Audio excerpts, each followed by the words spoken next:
Burpee alebo angličák je cvik, ktorý nám bude slúžiť na rozvoj kondície.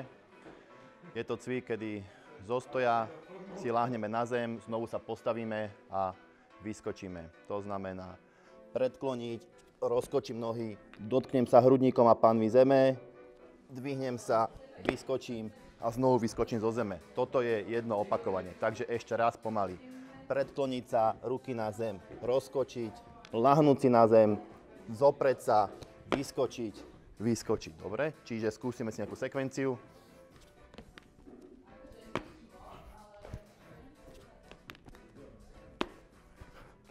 Pre tých, ktorí toto nevedia, alebo by bol tento pohyb ťažký, môžu si urobiť takúto verziu, kedy budeme viacej kráčať. To znamená, spravíme drep, opreme sa ruky, jedna noha, druhá noha, ľahneme si na zem, postavíme sa, noha, noha, vystreme sa, vyskočíme. Táto verzia je prípustná aj vtedy, keď ste unavení, ale potrebujete ísť v nejakom tempe. Takže toto bol angličák alebo burpee.